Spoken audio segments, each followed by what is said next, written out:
Hoy quiero hablarte sobre Dios de pactos. Tenemos un Dios que es Dios de pactos, amén. Acompáñame a Salmo 103, versículos 17 y 18, y dice así: Mas la misericordia de Jehová es desde la eternidad y hasta la eternidad sobre los que le temen, y su justicia sobre los hijos de los hijos, sobre los que guardan su pacto y los que se acuerdan de sus mandamientos para ponerlos por obra. Cuando nosotros entramos en pacto, nosotros estamos entrando en legalidad con Dios. Cuando nosotros pecamos, nos estamos bajando de la legalidad del pacto. Y esto fue lo que le pasó a Adán y a Eva. ¿Te acuerdas de Adán y Eva? Sí. Tacho.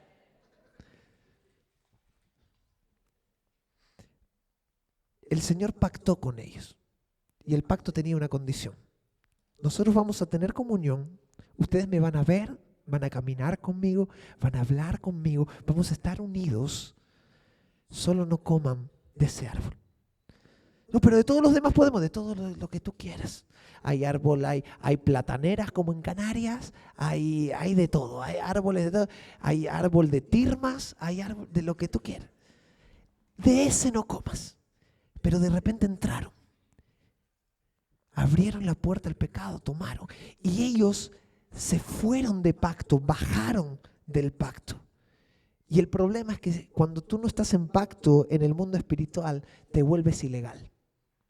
Hoy vamos a hablar mucho de términos legales. Hay una gran diferencia. El que es legal no tiene acceso, el que es ilegal no va a tener acceso a los beneficios del pacto. Pues en el pacto que nosotros tenemos con el Señor tenemos ciertos beneficios. Pero si nosotros nos volvemos ilegales, perdemos el acceso a los beneficios. Y no es lo mismo ser legal que ser legítimo, según la ley. Ustedes saben qué significa cada cosa.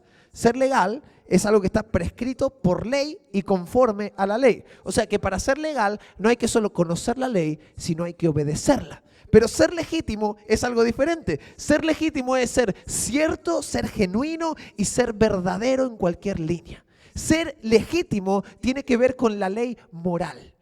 Entonces podemos entender que a veces hay una ley escrita que no es legítima. Porque la ley puede ser ilegítima. Igual que la legitimidad puede a veces ser ilegal. Hay cosas que están escritas en la ley y sabemos que son inmorales hoy en día. Y lo contrario.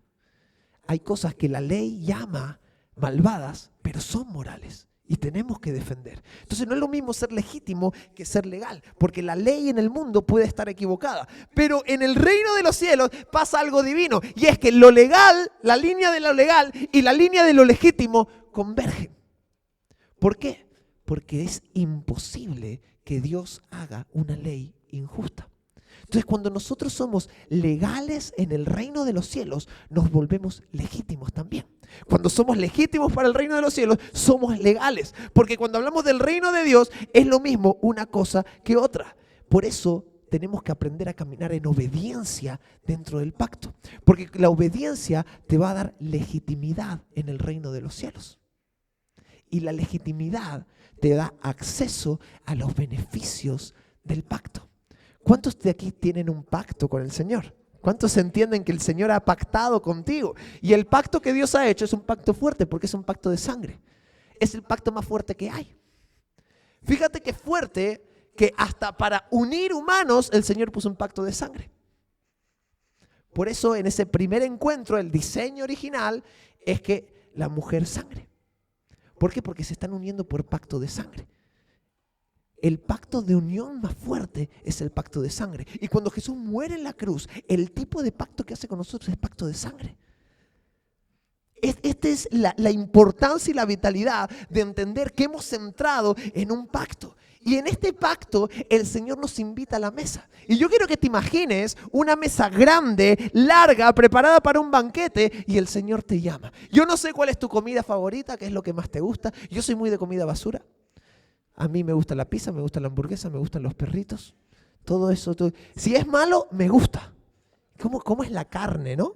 ¿Cómo es la carne? Si es verde, no me gusta. Hay algo, no me entra por los ojos, no puedo. Y quiero que te imagines ese banquete Tú estás sentado a la mesa con el Señor que te llamó y hay un banquete largo lleno de todo lo que amas, lleno de todo lo que te gusta, lo que Dios tiene preparado para ti, lo que le gusta a tu espíritu. Ahí están los dones. En ese banquete están tus dones, en ese banquete está tu llamado, en ese banquete está tu futuro. Está la entrada a cosas mayores en el mundo espiritual.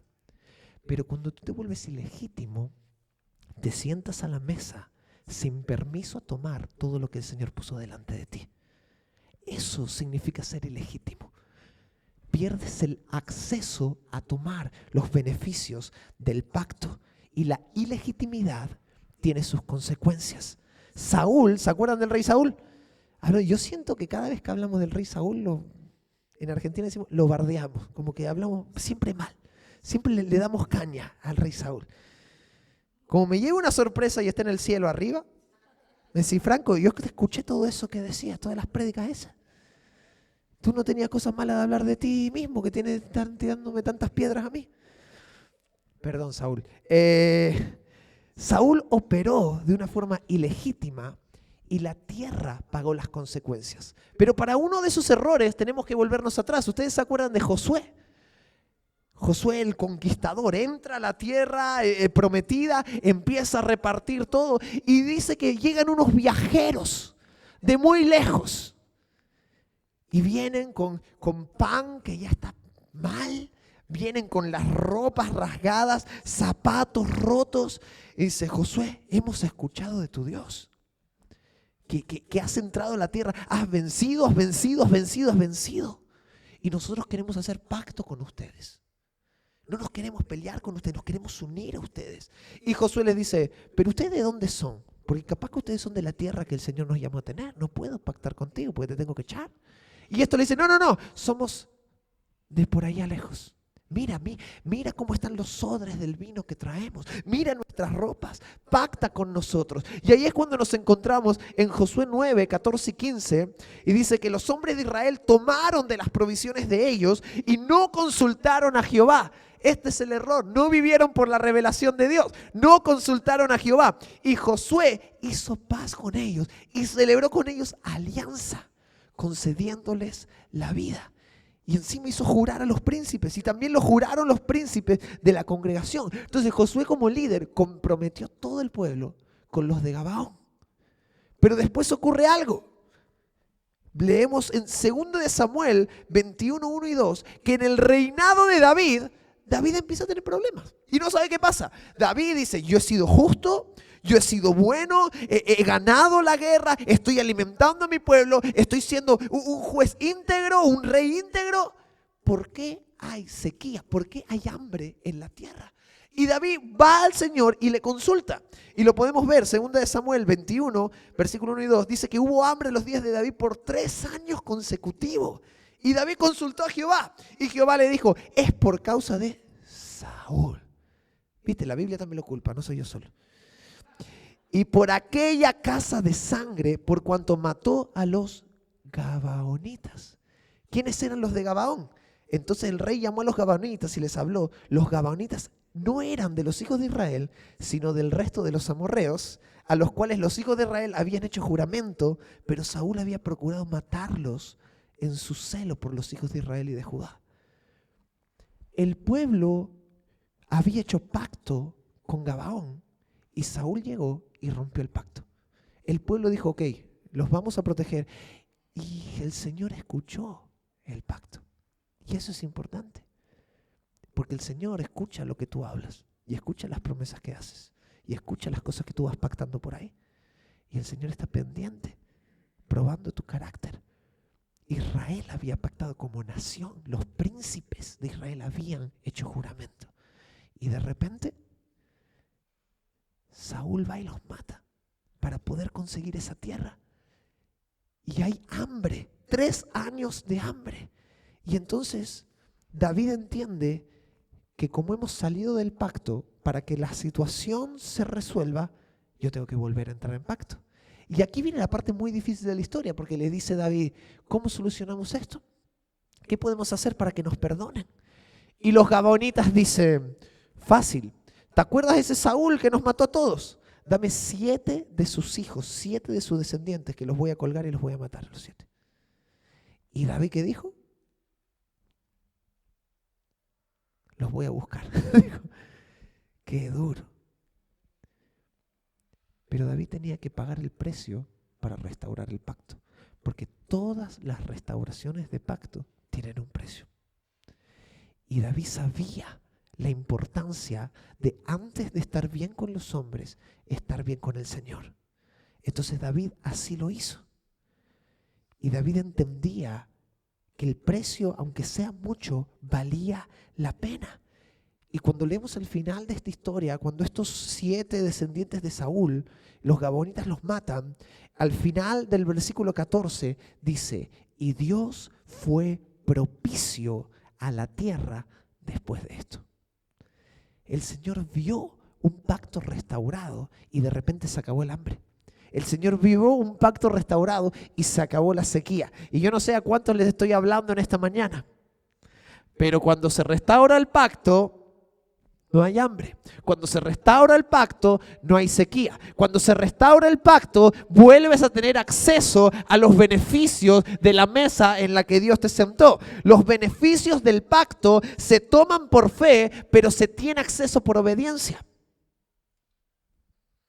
Pues nos encanta hablar de fe. Y si tenemos fe, la gente se sana. Y si tenemos fe, la gente se libera. Y si tenemos fe, nosotros... Pero la fe fuera del pacto no funciona. ¿Por qué? Porque no tienes acceso.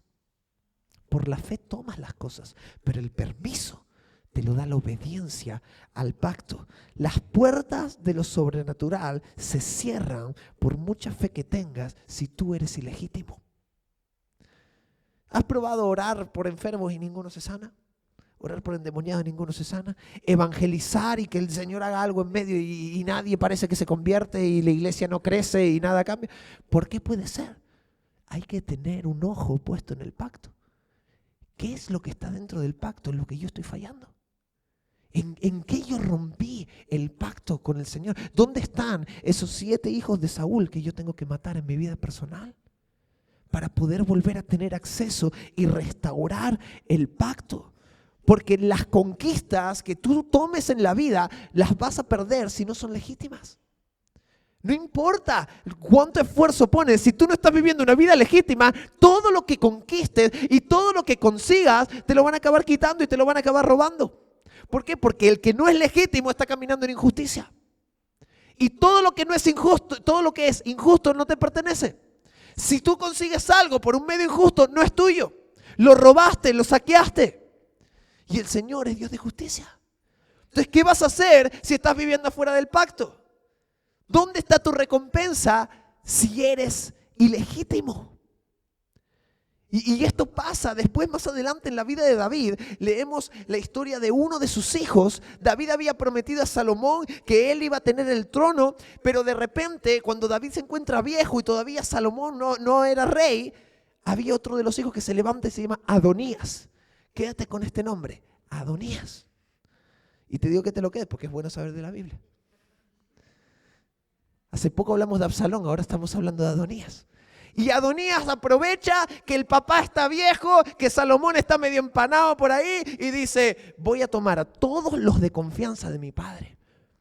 Que venga Joab, que venga el otro. Vamos, háganme rey, yo les voy a dar lo que quieran. Y se entrona y el pueblo hace fiesta y todos empiezan a celebrar porque Adonías, el nuevo rey de Israel, y David no sabía nada.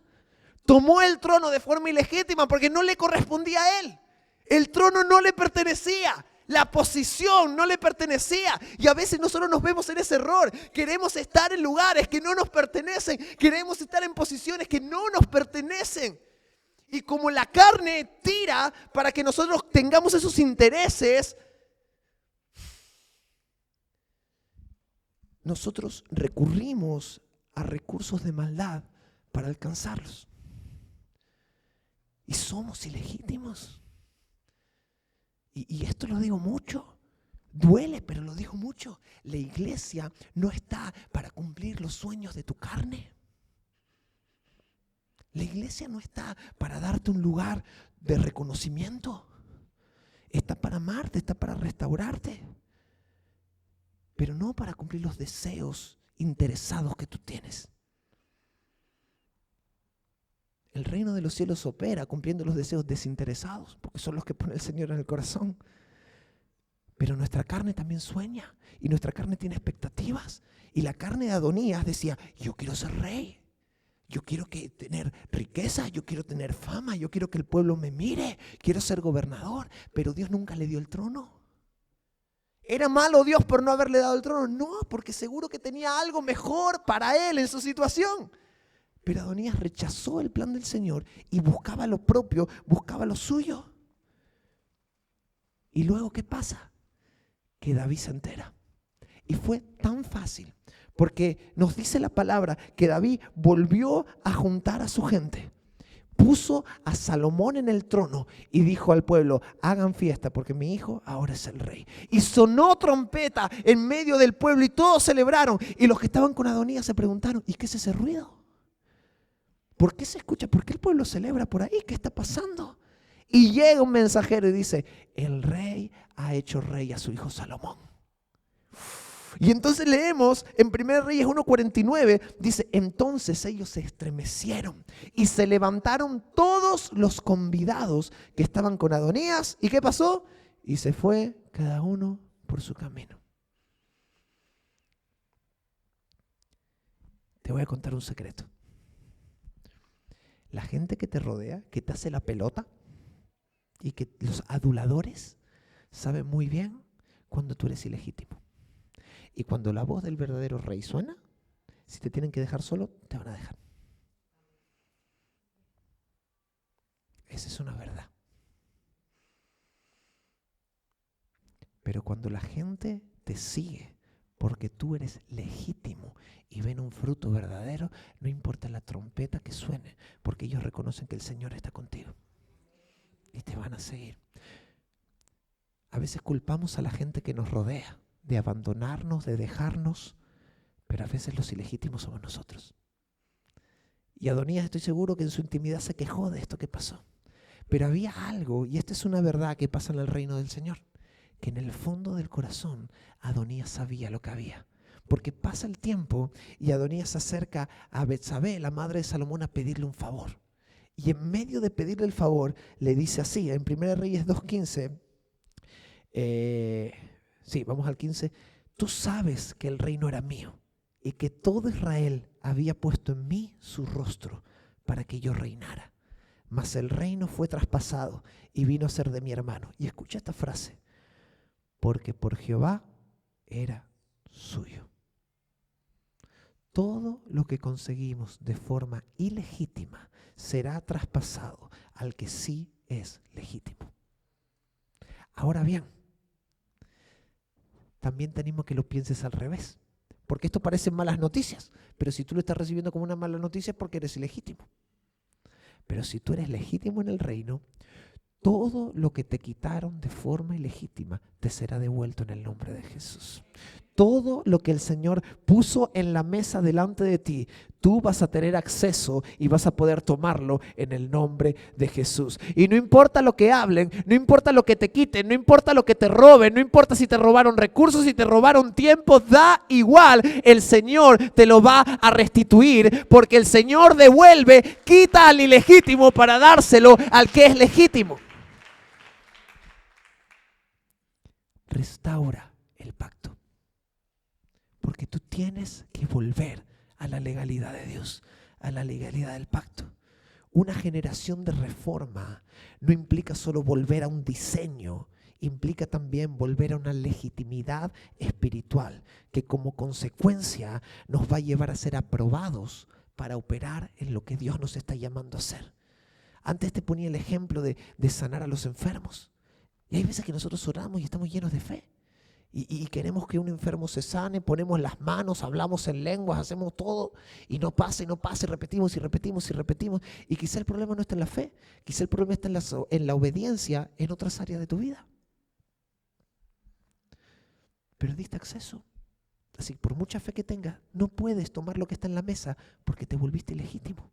No se te quitó el asiento de la mesa, pero quizá no puedes tomar de eso porque tu brazo no llega, el brazo del ilegítimo no llega. Quieres liberar endemoniados. A mí me gusta mucho este tema. Yo sé que hay gente que le da yuyu y tal, pero a mí me encanta hablar de liberación.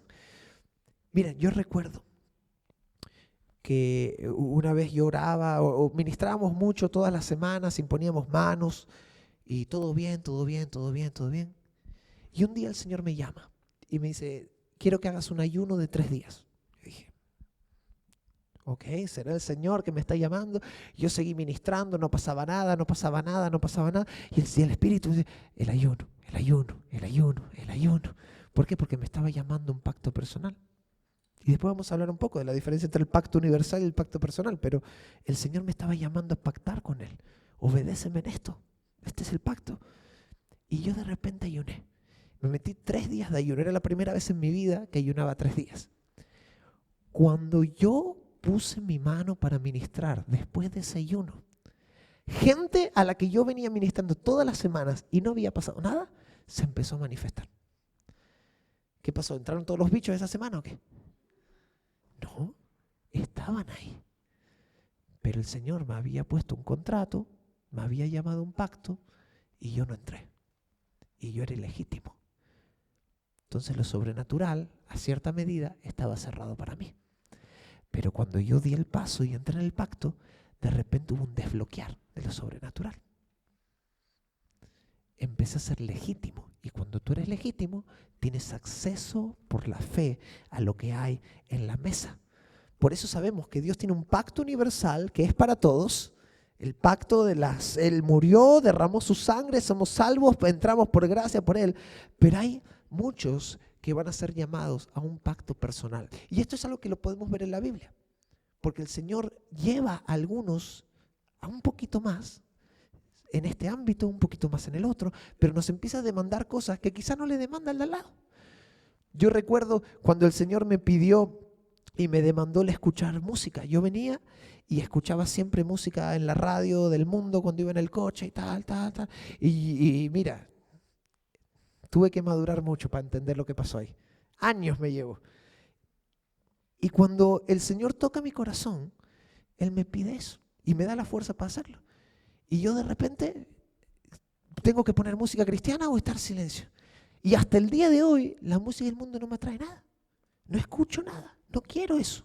Pero eso es lo que el Señor me pidió. Y yo recuerdo que al principio yo siempre predicaba en contra de la música del mundo. Es pecado escuchar música del mundo. Claro, yo tenía 20 años, estaba empezando, estaban todos los adolescentes escuchando cosas raras. Es pecado, es pecado, es pecado.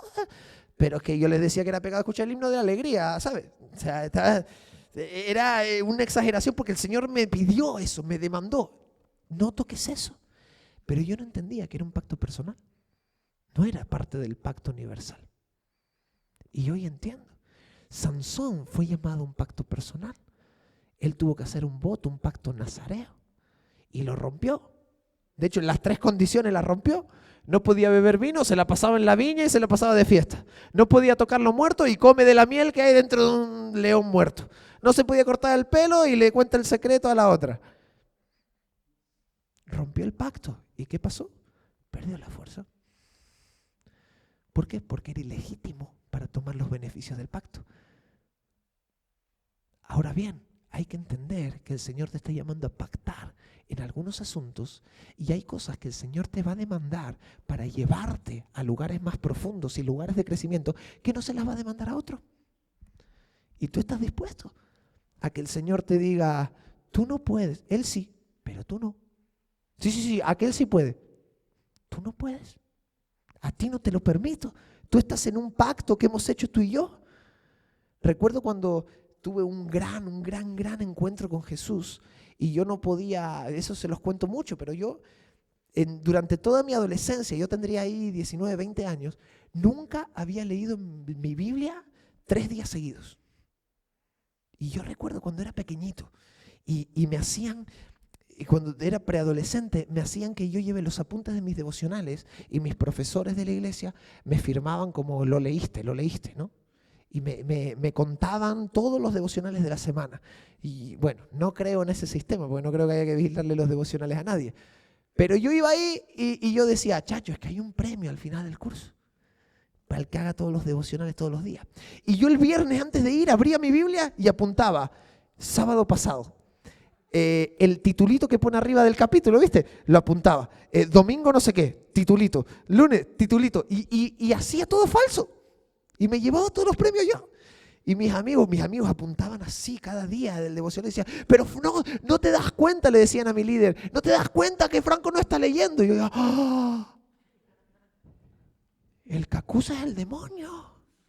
¿Cómo va a decir eso de mí? Y bueno, tenía razón. Y me llevaba todos los premios y nunca hacía nada. Pero porque no podía, no me sentía capaz. Y me encerraba, un día oraba 10 minutos y ya para mí eso era una pasada. Al día siguiente oraba 10 minutos y al día siguiente ya no podía. No podía leer, no podía orar y así viví. Y cuando tuve un encuentro con Jesús, yo recuerdo pasar 2-3 horas en el salón de mi casa. Llorando, Él vino, tocó mi corazón, me liberó de muchas cosas. Y en ese momento el Señor me llamó a un pacto personal, no pacto universal. Y me dijo, Franco, a partir de hoy yo quiero que me des 1 hora diaria de tu tiempo. Entre lo que lees, lo que oras, lo que adoras, yo quiero 1 hora diaria, mínimo 1 hora al día de tu tiempo. Y dije, Señor, he intentado aguantar 10 minutos y no puedo, pero si tú me llamas a pactar contigo y yo entro en pacto, yo sé que tú me vas a dar la sabiduría y la fuerza para cumplir con el pacto al que me llamaste. Y pacté. Y le dije, está bien. Al día siguiente yo me levanté y tuve el mejor devocional de mi vida. Estuve como 2-3 horas con el Señor. Y yo no sé qué había pasado ahí, pero algo había cambiado. Entré en el pacto. Y cuando entras en el pacto, tú empiezas a disfrutar de los beneficios que hay en el pacto. Entonces tú tienes que aprender a identificar en el mundo espiritual y en tu relación con el Señor cuál es el pacto al que el Señor te está llamando a ti. Porque quizá hay cosas que el Señor quiere quitarte de tu vida y tú ves que todos los demás lo están haciendo y tú dices, pero ellos no se sienten mal, ellos no tienen convicción sobre esto, ¿por qué ellos y yo no? Porque el Señor te está llamando a ti. Ahora bien, si tú deseas lo sobrenatural, si tú deseas lo íntimo, si tú deseas entrar en las profundidades del corazón del Padre y tomar de todo lo que Él puso en la mesa delante de ti, tú vas a tener que decir sí al pacto. Vas a tener que decir que sí al pacto. Nuestro Señor se relaciona con nosotros a través del pacto. Y así como Él es un Dios de pactos, nosotros tenemos que aprender a ser hijos de pacto. Y es algo divino que el Señor haya traído este mover hoy en la adoración de lo que estábamos hablando, porque parte de volver al primer amor y parte de ser restaurados en Él es volver a ser legítimos, es volver a decir que sí al Señor. Porque quizá te acuerdas de hace no sé cuántos años, quizá pasó, que le dijiste sí a Dios con tu corazón, sí a Dios con todas tus fuerzas, pero han pasado años y hay cosas que se han ido enfriando. Y déjame decirte que Dios no es un Dios que enfría, somos nosotros los que dejamos que la relación se enfríe, somos nosotros que dejamos que atmósferas y ámbitos se enfríen. Pero hoy el fuego del altar está en este lugar para reavivar lo que ha sido enfriado, para calentar lo que Satanás ha querido congelar. Hoy el fuego del altar está aquí para purificar, para restaurar y para capacitarte para llegar mucho más lejos. Hay un llamado, hay un camino y la forma de entrada es el pacto. Y yo no sé si hoy tú quieres renovar tu pacto o no, porque esa es una decisión personal. Pero yo no quiero irme de este lugar sin darte la oportunidad. Así que quiero invitarte a que te pongas de pie y cierres tus ojos. Y yo sé que siempre hacemos muchas oraciones, cantamos canciones, hay letra, hay repeticiones. Pero yo quiero que en este momento tú te sientas libre para usar tus palabras con el Señor, para usar tus propias palabras con Él. Quizá hay cosas por las que vas a tener que pedir perdón, quizá hay hábitos que tú has estado desarrollando, que el Señor te está demandando y te los está queriendo quitar. Quizás te has entregado a tantas cosas, te has entregado a tantos ídolos y a tantos altares. Pero qué bueno que tenemos un Señor de restauración.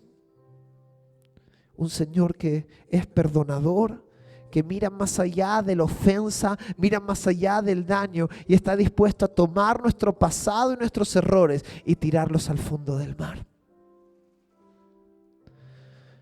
Por eso me gustaría invitarte a que te sientas libre.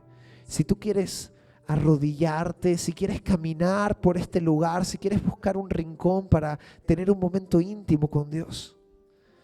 Pero que nadie juzgue a nadie en este momento.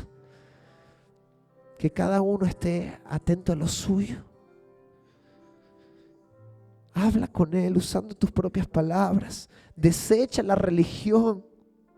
Desecha los rezos repetitivos. Sé honesto, abre tu corazón. Abre tu corazón delante de Jesús. Oh, hermoso Dios. Trae un mover de reconciliación. Reconcílialo, Señor, contigo, Jesús.